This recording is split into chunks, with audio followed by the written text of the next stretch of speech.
este es uno de los espacios, lo celebramos mucho, lo agradecemos de verdad bastante, creo que no se había presentado antes en otra ocasión. Hagamos las cuentas claras y logremos el mejor presupuesto posible. Sabemos que administrar escasez y la realidad de la inflexibilidad del presupuesto impone un reto como gobierno. Las preguntas que motivaron esta sesión tienen que ver con que, de acuerdo al marco fiscal de mediano plazo que fue presentado en junio, tuvo una variación inexplicable para mitad de julio.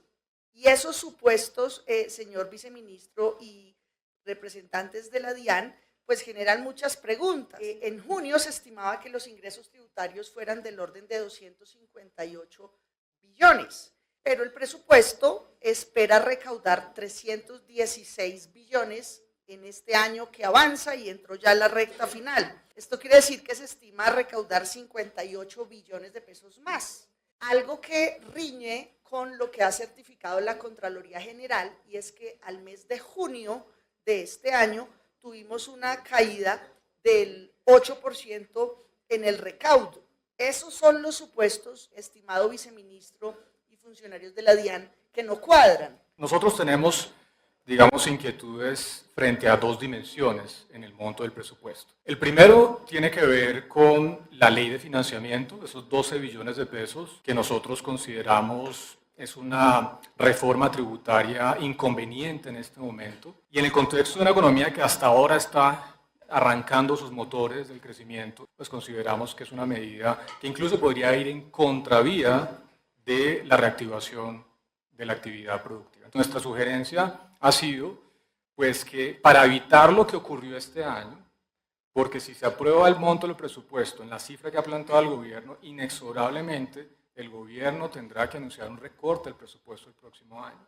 Entonces, lo mejor, lo más transparente, lo más consecuente con justamente ese compromiso tan importante que ha mostrado el gobierno nacional es recortar el monto del presupuesto en 26.6 billones de pesos. El presupuesto ordinariamente solía ser entre el 21 y 22% del Producto Interno Bruto, 22% del PIB. Pero viene después la pandemia con sus excesos de gasto, por supuesto, para enfrentar esa situación inédita.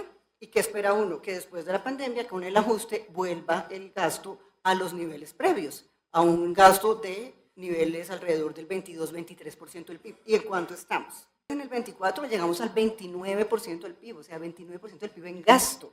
Y este año lo estamos repitiendo, 29,4% es el tamaño del presupuesto frente al PIB. Entonces, la discusión es esos 3 puntos de diferencia frente al periodo pospandemia o los 5 puntos frente al histórico, ¿en qué se están yendo?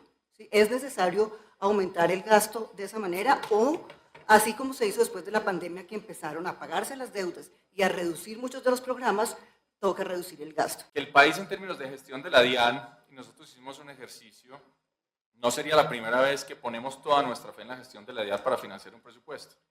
Si uno mira, por ejemplo, los marcos fiscales del 2020, para el próximo año se esperaba por gestión de la DIAN 1,4 puntos del PIB. Y la verdad es que cuando miramos la realización del marco fiscal, vemos que esos ingresos por gestión de la DIAN desafortunadamente no se han materializado en esos montos tan generosos. Y aquí nos preocupa que nos ocurra otra vez. El gobierno ha sido fiscalmente responsable, hay que decirlo. Finalmente está cumpliendo con la regla fiscal y está mandando unos mensajes de tranquilidad fiscal.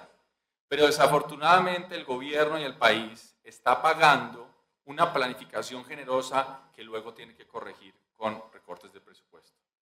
¿Y por qué lo digo? Porque los mercados financieros pues, se ponen nerviosos cuando el gobierno presenta unas cuentas ambiciosas donde hay cuestionamientos de funcionamiento. Estos son los recursos de capital de la nación. Acá les estoy mostrando PGNs desde 2022, 23, 24, 25. Si ustedes miran de año a año entre lo que nos dijeron y lo que se dio un año después, no hay mucha diferencia excepto por 2024. Entonces, fíjese que en 2024 por crédito interno nos dijeron que vamos a tener 46 billones, un año después estábamos en 63 billones y en otros recursos de capital habían dicho va a ser 17 y terminó siendo 10 billones. En este año hubo un reajuste de esas cuentas. Acá estoy resaltando justamente las que cambiaron y fíjense que lo que señalo es entre crédito interno y otros recursos de capital hubo una sustitución. Nos habían dicho que iban a ser 46, fue 63, eso aumentó y hubo que disminuir otros recursos de capital. Como mencionaban anteriormente, para 2025 nos están diciendo el crédito interno va a ser 60 billones, mantenemos el nivel, pero estamos aumentando otros recursos de capital en 19 billones. ¿Esto qué le dice al mercado exterior, tanto externo a nivel gobierno interno como el resto del mundo? Colombia se va a financiar más, esto nos va a costar más y esto por supuesto nos penaliza en términos de credibilidad. El Congreso hoy, al aprobar un presupuesto que sabe que está desfinanciado en un monto tan alto y al decir que tiene esa posibilidad, lo único que le está dando es al gobierno nacional la posibilidad de manejar el presupuesto a su antojo. Porque el Congreso de la República participa en la generación de los gastos, pero no en el momento del recorte. Les crean una ficción al momento de aprobar un presupuesto inflado y en el momento de recortarlo no participan de ese recorte. Entonces, el que decide cómo se ejecuta el presupuesto realmente termina siendo el gobierno nacional. Ese es un llamado a ustedes para que se den cuenta que si aprueban un presupuesto inflado, van a tener un problema de hacia dónde se dirigen los recursos. Ustedes han enfatizado la importancia del presupuesto orientado por resultados, pero en este proyecto de ley no estamos identificando metas o indicadores trazados para cada uno de los programas presupuestales. Tampoco queda claro el mecanismo de seguimiento y evaluación que permita relacionar la ejecución del presupuesto con el cumplimiento de estos indicadores. De esta manera, queremos destacar la relevancia de profundizar el seguimiento del presupuesto atado a resultados.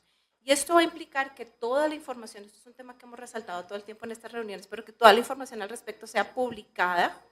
Esto quiere decir en un lenguaje claro para la ciudadanía, hablamos de esto en un tema muy importante y es que estos temas son enredados, pero tienen que venir con un lenguaje de pedagogía y claridad para la sociedad civil. Poder, digamos que facilitar la consulta y el entendimiento de esta información a través de la plataforma o la página web que actualmente, pues, digamos que se maneja.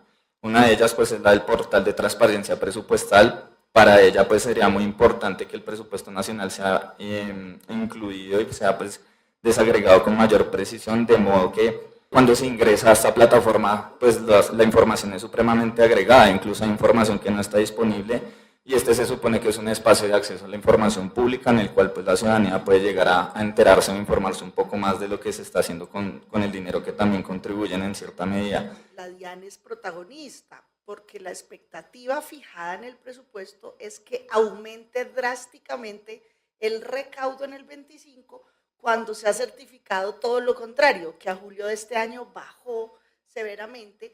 Y la gran pregunta que arranca toda la conversación, aunque hay muchas preguntas, es la discrepancia, la incongruencia, inconsistencia entre los datos que aportaron para el marco fiscal de recaudo en junio y que en julio, 45 días después, subió a 304 billones y la memoria no me falla. Es que nos presentaron una información que voces tan diferentes desde la sociedad civil, que es que no tiene ningún interés gremial, tributario particular, todas las bancadas y los tanques de pensamiento, no nos cuadra la información. Entonces, excúsame, pero le tengo que exigir una respuesta.